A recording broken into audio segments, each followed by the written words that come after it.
दोस्तों, अगर आप अपनी यूपीएससी की तैयारी को स्टार्ट करने की सोच रहे हैं और अपने सबसे बड़ा बात है कि नोट्स को लेकर के कंफ्यूजन में है कि हमको नोट्स कैसे बनाना है और आंसर राइटिंग की स्किलिंग हमको कैसे करना है, क्योंकि देखो एक बिगनर स्टूडेंट हो ना तो हमेशा से ये माइंड में कंफ्यूजन सा आता ही होगा कि हम इतने बड़े, जैसे कि मान के चलो एक चैप्टर है, अब इतने मोटे मोटे किताब को पढ़ के एनसीईआरटी को पढ़ के उसका नोट्स कैसे बनाना है और कब बनाना है, कैसे बनाना है, बहुत जो है इसको डीपली में बताएंगे तो वीडियो बहुत हेल्पफुल होने वाली है। इसीलिए चैनल पर नए हो तो चैनल को सब्सक्राइब करके आप बेल आइकन को प्रेस कर लेना, क्योंकि आपके लिए हेल्पफुल कंटेंट लेकर के आते रहते हैं। तो देखो, एस्पिरेंट का हमेशा से ये डाउट रहता है कि अगर हम यूपीएससी की तैयारी कर रहे हैं तो दो चीज होता है कि हम अपने पढ़ाई करने के दौरान ही नोट्स बना ले या पढ़ने के बाद जो है अपना नोट्स बनाए। ठीक है, देखो इसमें आपको हम बता देना चाहते हैं कि जो यूपीएससी का जो एग्जाम का जब आपका एंडिंग पॉइंट आता है ना, मतलब कि आपने प्रिपरेशन कर लिया पूरे साल भर और जो आपका लास्ट 3 मंथ होता है ना,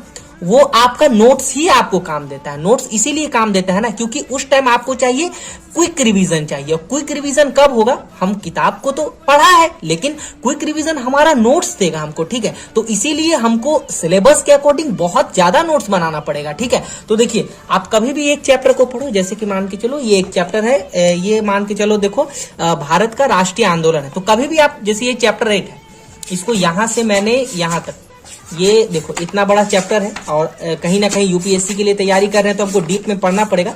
इतना बड़ा आपका चैप्टर है, मतलब कि 8-10 पेज का ये चैप्टर है, तो इसको पढ़ने के साथ ही आप क्या करो, नोट्स बनाना स्टार्ट कर दो। जैसे कि देखो यहाँ पर लिखा हुआ है कि वर्ष 1885 में राष्ट्रीय कांग्रेस का निर्माण हुआ है ना, तो ये हमको इंपॉर्टेंट टॉपिक लिखा। तो जैसे जैसे हम टॉपिक को पढ़ते जाए वैसे वैसे क्या करें, हम अपना नोट्स जो है बनाते जाए। आप डायग्राम बेस्ड नोट्स बनाओ, मैपिंग थ्रू नोट्स बनाओ, देखिए इस टाइप में बनाओ, थोड़ा सा फ्लो चार्ट का यूज करोगे ना डायग्राम का, तो कहीं ना कहीं वो मेंस की राइटिंग में भी काम देगा। और ऐसे बनाते बनाते एक दिन आपके पास बहुत सारा जो है ऐसे नोट्स क्रिएट हो जाएगा और ये आपको लास्ट 3 मंथ में रिवीजन में काम देगा। इसीलिए कहते हैं पढ़ाई के दौरान ही अपना थोड़ा थोड़ा ऐसे जो है अपना नोट्स बनाना स्टार्ट कर दो। ठीक है, जो आपके लिए बहुत हेल्पफुल होगा, बहुत कारगर सिद्ध होगा। ठीक है, क्योंकि देखो चैप्टर को पढ़ने के बाद क्या होता है, हम भूल जाते हैं। अब मान के चलो ये एक चैप्टर मैंने पढ़ा, अब भाई ये चैप्टर पढ़ने के बाद दूसरा चैप्टर जाएंगे और रिवीजन करना पड़ेगा ना पिछला वाला। ठीक है, तो इसीलिए हम कोशिश करेंगे कि हम नोट्स का ही रिवीजन करके उस चैप्टर को पिछले वाले को कंप्लीट कर ले। राइट, और एक इंपॉर्टेंट बात, आप कोशिश करो इस टाइप में आप आंसर राइटिंग करने का कोशिश करो। देखो यहाँ जो देखो कि आंसर राइटिंग करने का कोशिश करो, किसी भी चैप्टर को पढ़ो, थोड़ा थोड़ा टॉपिक वाइज आंसर राइटिंग करने का करो व्हाइट पेज में। ये क्या होता है, आपकी स्किल को जो है ये क्या करता है, डेवलप करता है, ताकि आप अपने एग्जाम में स्पीड लिख पाओ। राइट, तो ये सब बातों का ध्यान रखना है। ठीक है,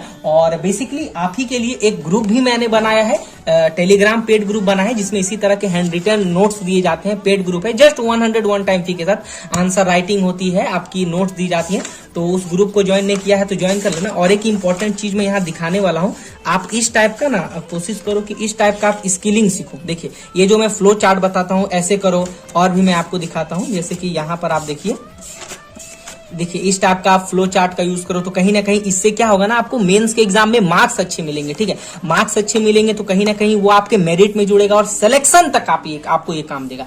तो नोट्स अपने पढ़ाई के ही दौरान बनाए, बढ़िया रहेगा। बाकी वीडियो हेल्पफुल रही तो लाइक कीजिए, शेयर कीजिए, सब्सक्राइब करके बेल आइकन को जरूर प्रेस करना। मिलते हैं नेक्स्ट वीडियो में। राइट।